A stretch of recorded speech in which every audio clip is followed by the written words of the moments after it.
विज्ञान भोजन के घटक। कल हमने भोजन के घटक के बारे में पढ़ा था। उसमें भोजन से हमें क्या प्राप्त होता है? ऊर्जा प्राप्त होती है। वह किसके द्वारा प्राप्त होती है ऊर्जा? पोषक तत्वों के। पोषक तत्व क्या होते हैं? जो हमारे शरीर को ऊर्जा प्रदान करते हैं, हमारे शरीर को स्वस्थ रखने का काम करते हैं। वह क्या कहलाते हैं? पोषक तत्व कहलाते हैं। अब ये पोषक तत्व कौन कौन से हैं इसके बारे में भी कल बताया था। कौन कौन से पोषक तत्व होते हैं? कार्बोहाइड्रेट, वसा, प्रोटीन, विटामिन और खनिज लवण। इसके अलावा और भी होते हैं, एक रुक्षांश और जल। कहते हैं ना, हमें जल अधिक पीना चाहिए। पानी हमारे शरीर के लिए अति आवश्यक है। एक मुख्य पोषक तत्व क्या है हमारे शरीर के लिए? जल। तो पानी की मात्रा हमें अधिक लेनी चाहिए। डॉक्टर भी, आप बीमार हो जाते हो तो वो क्या कहते हैं? डॉक्टर से आप जाते हो तो ज़्यादा से ज़्यादा पानी पियो। तो पानी भी हमारे शरीर के लिए अति आवश्यक तत्व है। अब हम, तुम्हारे घर पे आप लोग खाना खाते हो तो तुम्हारी मम्मी अलग अलग तरह के भोजन बना करके देती है। कभी चावल देती है, कभी आलू की सब्जी देती है, कभी ज़बरदस्ती दूध भी पिलाती है। तो वो किस लिए पिलाती है? ताकि तुम्हारा शरीर स्वस्थ रहे, तुम्हारे शरीर में क्या बनी रहे? ऊर्जा बनी रहे, ऊर्जा की कमी नहीं हो। यदि तुम बीमार हो जाते हो तो क्या होता है कि आप अपने आप को अस्वस्थ महसूस करते हो, थका हुआ शरीर कैसा महसूस होता है? थका हुआ महसूस होता है और तुम ऐसे ही लेटे रहते हो। तो वो किस कारण से? कोई काम करने को हमारा मन नहीं करता, वह इसलिए कि ऊर्जा की कमी हो जाती है। तो इसके लिए अलग अलग तरह के भोजन हम लेते हैं, क्योंकि किसी भी के अंदर कार्बोहाइड्रेट होता है, वसा होती है, प्रोटीन होता है, कैल्शियम होता है, विटामिन होते हैं। तो इसलिए हमें अलग अलग तरह के भोजन लेने चाहिए। अब कार्बोहाइड्रेट, कार्बोहाइड्रेट कई प्रकार के होते हैं। कौन कौन से होते हैं? मंड और शर्करा के रूप में हमें प्राप्त होते हैं। अब आप सोचोगे ये मंड और शर्करा क्या होती है? मंड और शर्करा ये भोजन के अंदर ही उपस्थित होती है, कच्ची सामग्री के अंदर उपस्थित होती है। जैसे हम आलू की सब्जी खाते हैं, शकरकंदी की खाते हैं, चावल लेते हैं, इसमें ये उपस्थित होते हैं, कार्बोहाइड्रेट उपस्थित होते हैं। अब इनको हम कैसे पहचानेंगे कि इसके अंदर कार्बोहाइड्रेट है या प्रोटीन है या वसा है? इसके लिए हम एक परीक्षण भी कर सकते हैं। हम आयोडीन लेंगे, कास्टिक सोडा और कॉपर सल्फेट, ये थोड़ी थोड़ी मात्रा में लेंगे। कुछ टिंचर आयोडीन लेंगे, कॉपर सल्फेट और कास्टिक सोडा। तो इन चीज़ों से हम परीक्षण करके देखेंगे कि कौन से भोजन पदार्थ में कार्बोहाइड्रेट है, किस में प्रोटीन है और किस में वसा है। इसके लिए हम क्या करेंगे? एक परख नली के अंदर आधा पानी से भर लेंगे और उसके अंदर आयोडीन की कुछ बूंदें डालेंगे।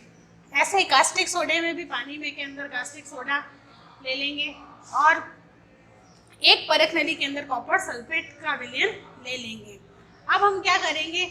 आलू का कोई टुकड़ा लेंगे, आलू काट करके उसके ऊपर आयोडीन की कुछ बूंदे डालेंगे।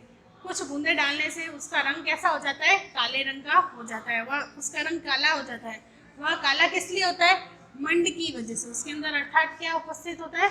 मंड, अर्थात कार्बोहाइड्रेट उपस्थित होता है, जिसके कारण किसी भी खाद्य पदार्थ के अंदर अगर कार्बोहाइड्रेट है और उसके अंदर हम तनु आयोडीन की कुछ बूंदें डालेंगे तो वो कैसा हो जाएगा? उसका रंग काला हो जाएगा। अर्थात उसके अंदर क्या उपस्थित है? कार्बोहाइड्रेट। तो कार्बोहाइड्रेट के लिए हमें वो खाद्य पदार्थ लेना पड़ेगा। अब प्रोटीन की जांच कैसे करेंगे कि प्रोटीन कौन से खाद्य पदार्थ में प्रोटीन है? तो हम क्या करेंगे? प्रोटीन अगर ठोस है तो उसका चूरा बना लेंगे।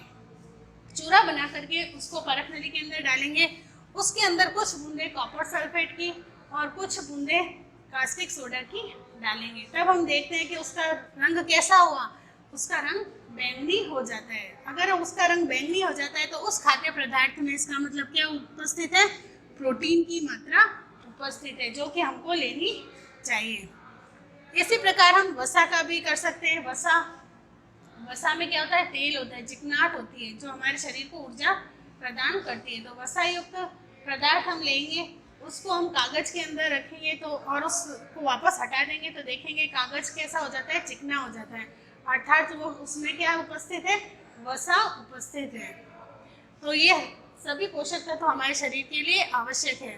तो कार्बोहाइड्रेट युक्त भोजन को ऊर्जा देने वाला भोजन भी कहा जाता है। ऊर्जा देने वाला भोजन किसे कहा जाता है, ये प्रश्न आ सकता है आपके। तो कार्बोहाइड्रेट युक्त भोजन को ऊर्जा देने वाला भोजन कहते हैं। किसको कहते हैं? ऊर्जा देने वाला भोजन। कार्बोहाइड्रेट युक्त भोजन को ऊर्जा देने वाला भोजन कहते हैं। जैसे गेहूं है, चावल है, आलू, पपीता आदि। अब प्रोटीन, प्रोटीन भी हमारे शरीर के लिए आवश्यक है। इससे हमें क्या प्राप्त होता है? प्रोटीन की आवश्यकता शरीर में वृद्धि के लिए। प्रोटीन की आवश्यकता किस लिए होती है? हमारे शरीर में वृद्धि तथा स्वस्थ रहने के लिए, हमारे शरीर को स्वस्थ रखने के लिए और शरीर में वृद्धि करने के लिए हमको प्रोटीन की आवश्यकता होती है। इसलिए हमें क्या, कौन सा भोजन करना चाहिए? प्रोटीन युक्त भोजन करना चाहिए। तो प्रोटीन को हम क्या कहते हैं?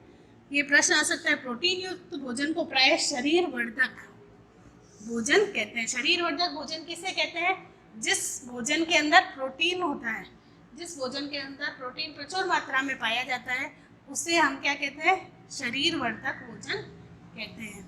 अब ये किस में पाया जाता है? ये जंतुओं से प्राप्त होता है हमें। मछली, मांस, अंडा और पनीर।